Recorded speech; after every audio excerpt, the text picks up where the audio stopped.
तो कहानी की शुरुआत में हम लियो नाम के एक बच्चे को पानी में डूबता हुआ देखते हैं जो बोट से नीचे गिर गया था। उसी वक्त बोट का फैन लगने से उसके गले पर काफी गहरी चोट लग गई थी, जिससे तुरंत ही लियो की फैमिली उसे हॉस्पिटल लेकर जाती है, जहां डॉक्टर उसकी मॉम को कहता है कि लियो की आवाज चली गई है, इसलिए उन्हें उसके गले का ऑपरेशन करना होगा, वरना उसकी आवाज कभी भी वापस नहीं आएगी। जिस पर लियो की मॉम डॉक्टर को ऑपरेशन करने के लिए मना कर देती है और कहती है कि लियो को भगवान खुद ही ठीक कर देगा। यहाँ से कहानी कई साल आगे चली जाती है, जहाँ टेक्नोलॉजी बहुत ही एडवांस हो चुकी थी। वहीं लियो भी अब काफी बड़ा हो चुका था, लेकिन वो अभी भी बोल नहीं सकता था। लियो को लकड़ी पर नक्काशी करना भी काफी पसंद था। शाम को लियो अपनी गर्लफ्रेंड नादिरा से मिलता है, जो उसके लिए एक गिफ्ट लेकर आई थी, जिसे खोलने पर उसे पता चलता है कि वो उसके लिए एक मोबाइल लेकर आई है, जिससे वो दोनों चैट करके बात कर सकें। लेकिन वहीं इतनी टेक्नोलॉजी एडवांस होने के बावजूद भी लियो टेक्नोलॉजी से दूर रहता है। उसे मोबाइल भी यूज करना नहीं आता था, इसलिए नादिरा उसे मोबाइल चलाना सिखाती है। साथ ही वो उन दोनों की वीडियो बनाते वक्त उस वीडियो को आसपास लगे मॉनिटर पर लाइव भी कर देती है। ये देखकर लियो मुस्कुराकर शर्माने लगता है। वो दोनों इस रोमांटिक मोमेंट को काफी एंजॉय करते हैं। इसके बाद वो दोनों एक स्ट्रिप क्लब में जाते हैं, जहां वो काम करते थे। लियो उस स्ट्रिप क्लब में बारटेंडर की जॉब करता था, वहीं नादिरा उसी क्लब में वेट्रेस थी। लियो बाद में नादिरा को एक छोटी सी लकड़ी पर उसके द्वारा नक्काशी की गई स्टारफिश देता है, जिसे देखकर नादिरा उसे कहती है कि अगली बार वो उसके लिए सी हॉर्स बनाए। इतना कहते हुए वो कस्टमर्स को ड्रिंक सर्व करने के लिए चली जाती है, लेकिन ड्रिंक सर्व करते वक्त सटू नाम का कस्टमर उसे एक गंदा कमेंट करता हुआ गलत तरीके से उसे छूने लगता है। तभी लुबा, जो वहीं उसी बार में काम करता था और नादिरा का फ्रेंड था, वो भी ये सब देखकर नादिरा को बार से बाहर ले जाता है। लुबा नादिरा से पूछता है, क्या तुमने पैसों का इंतजाम किया? जिस पर वो कहती है कि अभी मेरे पास इतने पैसे नहीं हैं जितने मुझे जरूरत है, और ना ही अभी तक मैंने अपने पास के बारे में लियो को बताया है। इसके बाद नादिरा वापस से बार के अंदर जाकर अपना काम करने लगती है, लेकिन तभी फिर से सटू आकर उसे बैड कमेंटिंग करता हुआ गलत तरीके से छूने लग जाता है। लेकिन इस बार लियो गुस्से में सटू को गर्दन से पकड़कर बाथरूम में ले जाता है। तभी सटू का दोस्त रॉब वहाँ आकर लियो से सटू को छुड़वा लेता है, लेकिन लियो अभी भी काफी गुस्से में था, इसलिए नादिरा उसे लड़ाई करने से रोकते हुए कहती है कि लियो, हमें अपनी जॉब नहीं खोनी है। इसके बाद बार के बाउंसर सटू और रॉब को वहाँ से निकाल देते हैं। वहीं नादिरा को किसी निकी नाम के आदमी का कॉल आता है, जो उसे एक एड्रेस बताता है, इसलिए वो अपने हाथ पर ही उस एड्रेस को लिखने लगती है। ये देखकर लियो उसे अपना स्ट्रेच पैड देता है।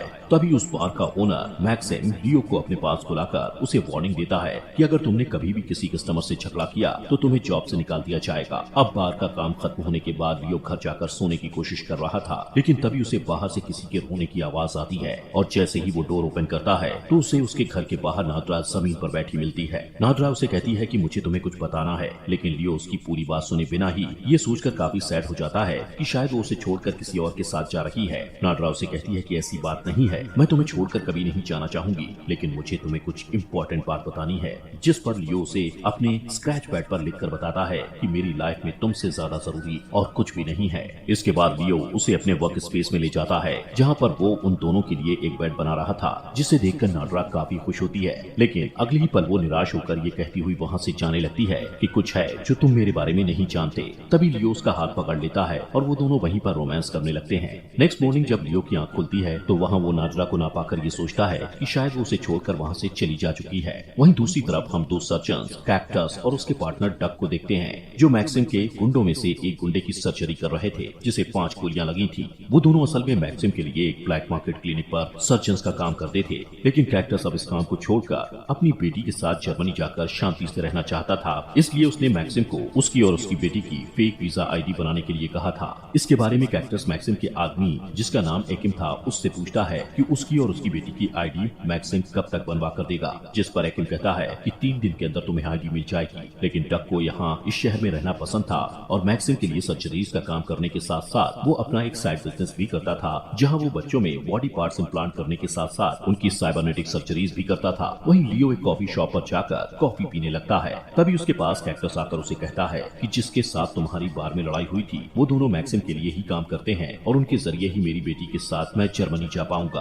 असल में दोनों सटू और रॉब हैकर्स थे, जो लोगों के लिए फेक आईडीज बनाते थे। अब यहाँ पर कैक्टस लियो को वार्निंग देता है कि अगर अगली बार तुमने सटू और रॉब से कुछ लफड़ा किया तो तुम उस दुनिया में नहीं दिखोगे। वहीं लियो को उसकी वार्निंग से कुछ भी फर्क नहीं पड़ता और वो वहाँ से बार में अपना काम करने के लिए चला जाता है, जहाँ वो देखता है कि नादिरा बार में काम करने नहीं आई है। उसी वक्त लुबा उससे पूछता है कि नादिरा कहाँ है। तभी वहाँ बार की मैनेजर लियो को निकी से इंट्रोड्यूस करवाकर कहती है कि निकी मैक्सिम के प्रोस्टिट्यूट बिजनेस को संभालता है, इसलिए उससे कभी भी ड्रिंक के पैसे मत लेना। निकी लियो को ड्रिंक ऑर्डर करके बार मैनेजर के साथ वहाँ से चला जाता है। थोड़ी देर बाद वहाँ पर सटू और रॉब आकर लियो को वोडका ड्रिंक बनाने को कहते हैं। तभी सटू नादिरा को देखकर काफी बैड कमेंट्स करता है, जिससे चिढ़कर लियो गुस्से में सटू के चेहरे पर वोदका की बोतल फेंकता हुआ उनसे लड़ने लग जाता है और इसी हाथापाई में लियो गलती से एक वेट्रेस को कोनी मारकर नीचे गिरा देता है, जिससे वो बेहोश हो जाती है और मैक्सिम लियो को बारटेंडर की जॉब से निकाल देता है। घर आकर लियो फोन से नादरा को मैसेज करके पूछता है कि तुम कहाँ हो, और जब नादरा का कोई जवाब नहीं मिलता तो वो नादरा की एक फोटो लेकर घर से बाहर निकल जाता है और उसे सड़कों पर ढूंढने लगता है, जहाँ रेड सेंटर के पास उसे लुबा जाता दिखता है। उसका पीछा करते हुए वो रेड सेंटर में लुबा के पास चला जाता है। लुबा उसे बताता है कि नादरा तुम्हें छोड़कर चली गई है और वो तुमसे कुछ छुपा भी रही थी।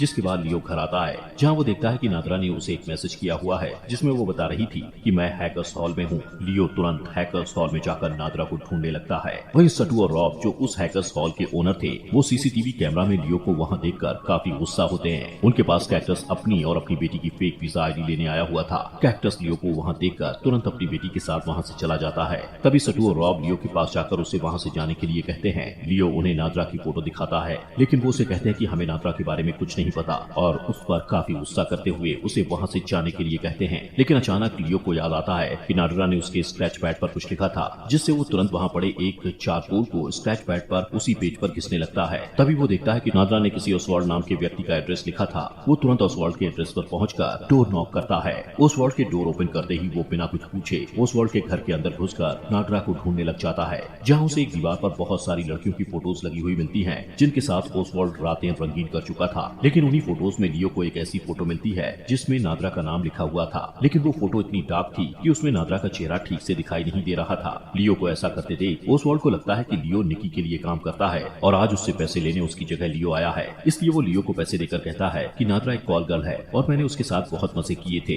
ये सुनकर लियो को गुस्सा आता है और वो ओसवाल्ड को गर्दन से पकड़कर बेड पर लिटाकर पैसे उसके मुंह में ठूंस देता है और वहाँ से निकल जाता है। यहाँ पर लियो को ओसवाल्ड की बातों से समझ आ गया था कि निकी मैक्सिम की प्रोस्टिट्यूट्स को दूसरे क्लाइंट्स के पास भेजकर उनसे पैसों की कमीशन लेता है। वहीं दूसरी साइड कैक्टस डक के साथ बॉलिंग एले में आया हुआ था, जहाँ कुछ स्कूल गर्ल्स को देखकर डक उन पर बैड कमेंट्स करता हुआ कैक्टस से कहता है कि तुम्हारी बेटी भी अब बड़ी होने लगी है। उसकी इस वाहियात बात पर कैक्टस को गुस्सा आ जाता है और वो उसके हाथ को बॉल से दबाकर कहता है कि आगे से मेरी बेटी के बारे में ऐसी घटिया बात मत कहना। डक कहता है कि मैं तो सिर्फ मजाक कर रहा था। इसके बाद डक कैक्टस के साथ रेड सेंटर चला जाता है, जहाँ वो एक लड़की को रूम में ले जाता है। वहीं कैक्टस अपनी बेटी जोसी के साथ वहाँ आया था और उसे कहीं पर अर्जेंट काम से जाना था, इसलिए वो तान्या नाम की एक प्रोस्टिट्यूट को उसकी बेटी के पास बैठाकर उसका ध्यान रखने को कहता है और वहाँ से चला जाता है। वहीं रास्ते में लियो को फोन पर नादरा का मैसेज मिलता है, जिसमें नादरा ने उसे कुछ रेड सेंटर की फोटोज सेंड की थी। अब लियो जैसे ही रेड सेंटर पहुँचता है तो वहाँ वो निकी को देखता है, जो तान्या और कैक्टस की बेटी जोसी को टैक्सी में बैठाकर कहीं जाने लगता है। तभी लियो भी एक कार को चुराकर किसी तरीके से उसे स्टार्ट करके उनका पीछा करता है। कुछ देर बाद निकी तान्या और जोसी को एक रेस्टोरेंट लेकर जाता है। उनके पीछे पीछे लियो भी उस रेस्टोरेंट में चला जाता है। लियो देखता है कि जोसी एक स्क्रैच पैड पर एक पेयर बना रही थी, जिससे वो जोसी के पास बैठकर अपने स्क्रैच पैड पर भी कुछ ड्रॉ करने लगता है। लेकिन थोड़ी देर बाद निकी लियो को वहाँ देखकर उस पर गुस्सा करता है कि तुम यहाँ क्या कर रहे हो। निकी तान्या को कहता है कि जोसी को वहाँ से लेकर चली जाओ और वो जाने लगते हैं। तो लियो जोसी को वो ड्राइंग देता है जिसमें उसने उसके लिए एक बेयर के साथ उसका एक छोटा बेबी बेयर बनाया हुआ था। उनके जाने के बाद लियो निकी के पास आकर उसको नादरा की फोटो दिखाता है, जिस पर निकी कहता है कि नादरा मेरे साथ काम नहीं करती और मुझे उसके बारे में कुछ भी नहीं पता। तभी लियो से नादरा की वो डार्क फोटो दिखाता हुआ गुस्से से इशारा करते हुए पूछता है कि नादरा कहाँ है, जिस पर निकी को भी गुस्सा आ जाता है और वो उस रेस्टोरेंट के सिक्योरिटी गार्ड्स को कहता है कि आदमी मुझे तंग कर रहा है, इसलिए इसे यहाँ से बाहर निकाल दो। लेकिन सिक्योरिटी गार्ड्स लियो को कुछ नहीं कहते। लियो स्क्रैच पैड पर लिखकर उससे कहता है कि क्या तुम्हारे बॉस मैक्सिम को पता है कि तुम उसकी प्रोस्टिट्यूट्स को दूसरे क्लाइंट्स के पास भेजकर उनसे कमीशन लेते हो, जिस पर निकी थोड़ा घबरा जाता है। वहाँ से जाने से पहले लियो ओसवाल्ड के दिए हुए निकी के पैसे निकी के सामने उसकी टेबल पर फेंक देता है और वहाँ से निकलकर वो एक स्विमिंग पूल में जाता है। लियो नादरा को ढूंढ नहीं पा रहा था, इसलिए वो अब काफी परेशान हो गया था। तभी वहाँ एक लड़के को फोन पर बात करते देख उसके दिमाग में एक आइडिया आता है। वो जल्दी से नादरा का नंबर ट्रैक करने के लिए फूड वेंडिंग मशीन के पास जाकर मशीन में नादरा का नंबर टाइप करने लगता है, लेकिन फूड वेंडिंग मशीन उसे नंबर को बोलकर बताने को कहती है, जिस पर लियो वहीं खड़े एक आदमी को जो गेम खेल रहा था उसको इशारा करके समझाता है कि मैं बोल नहीं सकता, क्या आप मेरी हेल्प करेंगे। वो आदमी नंबर को बोलकर मशीन को बता देता है, लेकिन मशीन नादरा के नंबर को ट्रैक नहीं कर पाती, लेकिन डिस्प्ले पर एक एड्रेस शो करती है। लियो उसी वक्त उस एड्रेस पर जाता है जहाँ उसे एक लेडी अपार्टमेंट में ले जाती है। वहाँ वो अपनी विग उतार देती है, जिससे लियो को पता चलता है कि वो तो लुबा है। लियो यहाँ पर समझ जाता है कि उस डार्क फोटो में नादरा नहीं बल्कि लुबा ही था। तभी लुबा उसे बताता है कि नादरा को पैसों की बहुत जरूरत थी, इसलिए मजबूरी में मुझे और नादरा को निकी के लिए प्रोस्टिट्यूट्स का काम करना पड़ रहा था। इतना कहता हुआ लुबा गुस्से में लियो को इलेक्ट्रिक शॉक देकर वहीं बेहोश करके चला जाता है। कुछ देर बाद जब लियो को होश आता है तो वहाँ उसे ड्रोन के द्वारा उसका किया ऑर्डर मिलता है। जैसे ही वो फूड को फ्रिज में रखता है तो वहाँ उसे नादरा की मॉम का नंबर मिलता है। लियो उस नंबर को अपनी डायरी में नोट करके वहाँ से एक लैब में जाकर कुछ फोन बुक्स को उठाकर अपने घर आता है और उन फोन बुक्स में नादरा की मॉम के नंबर से उसका एड्रेस ढूंढने लगता है। वहीं दूसरी ओर मैक्सिम अपने गुंडों के साथ निकी को जख्मी हालत में कैक्टस और डक के पास लेकर जाता है, जहाँ वो कैक्टस को कहता है कि निकी हमसे कुछ छुपा रहा है, इसलिए तुम्हें उसे टॉर्चर करके उससे वो सारी जानकारी पता करनी होगी। मैक्सिम कैक्टस को ये भी बताता है कि तेरी और तेरी बेटी के फेक डॉक्यूमेंट्स कल तक रेडी हो जाएंगे। इतना कहकर वो वहाँ से चला जाता है। उसके जाने के बाद कैक्टस डक के साथ निकी से हिडन जानकारी निकलवाने के लिए उसको टॉर्चर करने लगता है। नेक्स्ट डे कैक्टस डक के क्लिनिक जाता है। अंदर जाने पर वो देखता है कि डक ने चेंजिंग रूम में एक हिडन कैमरा लगा रखा है, जिससे वो छोटी बच्चियों को कपड़े बदलते देखता था। उस कमरे में जाने पर कैक्टस को वहाँ से हिडन कैमरा मिल जाता है। तभी उसे वहाँ दूसरा हिडन कैमरा भी दिख जाता है, जिससे उसे डक पर बहुत गुस्सा आता है। वो जल्दी से दूसरे कमरे में जाकर डक को पकड़कर उसे वार्निंग देता है कि आगे से तू मेरी बेटी से दूर ही रहना और उससे बात भी मत करना। कैक्टस उससे काफी मारता हुआ कहता है कि आगे से तू अपने क्लिनिक पर कभी भी छोटी बच्चियों की सर्जरी नहीं करेगा, जिस पर डक घबराकर उसे कहता है कि मैं आगे से कभी ऐसा नहीं करूंगा। उसी वक्त कैक्टस को मैक्सिम का कॉल आता है, जो उसे कहता है कि तुम्हारे डॉक्यूमेंट्स रेडी हैं, आकर ले जाओ, जिससे कैक्टस इस बात को डक को बताता है और उसके साथ मॉल में पार्टी करने के लिए निकल जाता है।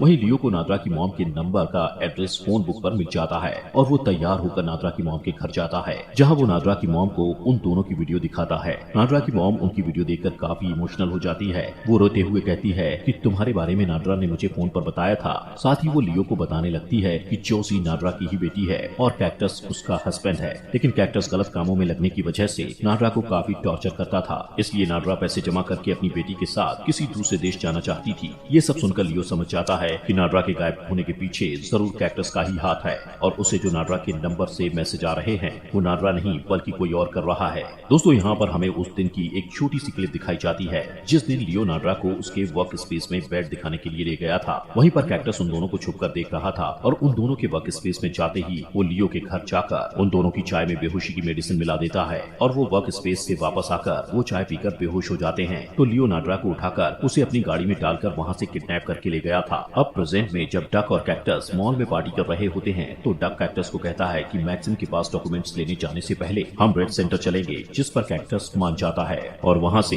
रेड सेंटर जाने लगते हैं। वहीं कैक्टस चलते चलते एक शॉप से बिना पे किए कुछ खाने का उठाकर खाने लगता है। उसी वक्त डक कैक्टस को बताता है कि मैं कई दिनों से नादरा के फोन से लियो को टेक्स्ट मैसेज करता आ रहा हूँ, क्योंकि तुम हर बार मुझ पर गुस्सा करते हो। उन दोनों की बातचीत के दौरान वहाँ मॉल का एक सिक्योरिटी गार्ड आकर कैक्टस को कहता है कि आपको इस खाने के लिए पे करना होगा। अब कैक्टस को डक की बात पर गुस्सा आ रहा था, लेकिन ये गुस्सा वो सिक्योरिटी गार्ड पर उतार देता है और उसे जान से मारने की धमकी देता है। ये देखकर डक कैक्टस को शांत होने के लिए कहता है, लेकिन तभी कैक्टस डक को एक जोरदार पंच मारता है, जिससे डक के होठ से ब्लड निकलने लगता है। वो कैक्टस के इस बिहेवियर से काफी सैड था। वो दोनों वहाँ से रेड सेंटर जाने लगते हैं। वहीं दूसरी तरफ लियो अपने घर आकर नादरा के फोन पर मैसेज करके पूछता है कि कैक्टस मुझे कहाँ मिलेगा, जिसके रिप्लाई में डक लियो को बताता है कि कैक्टस मैक्सिम के बार में है और ये देखकर लियो एक बेड बीम को उठाकर मैक्सिम के बार में जाने लगता है। वहीं डक और कैक्टस रेड सेंटर चले जाते हैं, जहाँ पर डक दो लड़कियों को रूम में ले जाता है। तभी कैक्टस को मैक्सिम की कॉल आती है और वो उससे कहता है कि अपने डॉक्यूमेंट्स ले जाओ, जिससे कैक्टस अपनी बेटी के साथ ही मैक्सिम के पास जाने के लिए निकल पड़ता है। वहीं लियो मैक्सिम की बार में पहुंच जाता है, जहां वो सबसे पहले बाहर वाले बाउंसर्स को मारता है और फिर अंदर जाकर काउंटर पर खड़े आदमियों को पीटने के बाद बार के अंदर घुसकर एक और बाउंसर को मारता है। इसके बाद वो चुपके से मैक्सिम के ऑफिस रूम में घुसकर एक स्टैचू को उठाकर उसके चेहरे पर मारकर उसे पूरी तरह से घायल कर देता है और फिर कैक्टस के डॉक्यूमेंट्स उठाकर बार में भाग जाता है। कुछ देर बाद जब कैक्टस बार में पहुंचता है तो देखता है कि सभी बाउंसर्स को किसी ने बुरी तरह से पीटा है। वो मैक्सिम के पास ऑफिस रूम में जाकर उससे पूछता है कि आखिर वहाँ क्या हुआ है। मैक्सिम बताता है कि लियो वहाँ आया था और तुम्हारे डॉक्यूमेंट्स लेकर भाग गया है, जिससे तुरंत कैक्टस समझ जाता है कि डॉक्यूमेंट से लियो को उसके घर का एड्रेस मिल चुका है और वो वहीं जा रहा है। कैक्टस तुरंत अपनी बेटी के साथ अपने घर के लिए निकल जाता है और वो डक को भी कॉल करके कहता है कि जल्दी से उसके घर पहुंचे। वहीं लियो कैक्टस के घर पहुंचकर बेड बीम से उसके घर का दरवाजा तोड़कर बेसमेंट में चला जाता है, जहां वो निकी को बंधा देखकर उसे खोलकर आजाद कर देता है। निकी उसी वक्त धीरे धीरे सीढ़ियों से ऊपर की ओर जाने लगता है। वहीं कैक्टस भी अपने घर पहुंचकर जोशी को एक रूम में ले जाकर उसे वहां छिपने के लिए कहता है और फिर उसका डोर लॉक करके अपना तेज धार वाला चाकू निकालकर चुपके से बेसमेंट में जाने लगता है। वहीं लियो बेसमेंट में एक लकड़ी का दरवाजा देखता है। उसी वक्त निकी की बॉडी बेसमेंट में गिरती है, जिसे कैक्टस ने मार दिया था। कैक्टस वहां आकर लियो की तरफ उस लकड़ी वाले दरवाजे की चाबियां फेंक कर कहता है कि वहां जाकर देखो, तुम्हारे लिए कुछ खास है। लियो दरवाजा खोलकर अंदर जाता है, जहां वो पहले फ्रिज को ओपन करता है, लेकिन वो खाली था। तभी एक कॉर्नर में उसे नादरा के डेड बॉडी प्लास्टर प्लास्टिक से कवर की हुई मिलती है, जिसे देखकर वो बहुत ज्यादा उदास हो जाता है और नाड्रा की डेड बॉडी को उठाकर वहाँ से जाने लगता है। लेकिन वहीं कैक्टस उसकी बेड बीम को उठाकर उसका रास्ता रोकता है, जिससे लियो नाड्रा की बॉडी को टेबल पर रखकर कैक्टस के सामने हाथ फैलाकर खड़ा हो जाता है। यहाँ पर कैक्टस लियो को सब सच्चाई बताने लगता है कि पहले मैंने नाड्रा को किडनैप किया और फिर यहाँ बेसमेंट में ले जाकर उसकी पूरी बॉडी को प्लास्टिक से कवर कर दिया, जिससे उसे सांस लेने में दिक्कत होने लगी। साथ ही कैक्टस उससे बताता है कि मैंने उसे बहुत तड़पाया और उससे बहुत टॉर्चर किया, क्योंकि वो मेरी बेटी को मुझसे दूर ले जाना चाहती थी, इसलिए मुझे उसे मारना पड़ा। ये बताने के बाद कैक्टस लियो को बेड बीम से मारने लगता है, लेकिन लियो बेड बीम को पकड़ लेता है। तभी कैक्टस अपना चाकू निकालकर उसे मारने की कोशिश करता है, लेकिन लियो उसका चाकू पकड़कर उसकी ही तरफ मोड़कर उसके गले के आर पार कर देता है, जिससे कैक्टस के गले से ब्लड निकलने लगता है और वो धीरे धीरे मरने लगता है। वहीं लियो नाड्रा की बॉडी से प्लास्टिक कवर हटाता है और उसे देखकर जोर जोर से रोने लगता है, लेकिन बेचारे के गले से जरा सी भी आवाज नहीं निकलती। लियो नाड्रा का माथा चूमता है और रोता हुआ उसे उठाकर बाहर जाने लगता है। वो अब अंदर से काफी टूट चुका था, उसमें इतनी हिम्मत नहीं थी कि वो चल भी पाए, इसलिए वो थोड़ी दूर जाकर नाड्रा की बॉडी को अपने पास रखकर रोता हुआ फोन पर उन दोनों के प्यार भरे मोमेंट्स को देखने लगता है।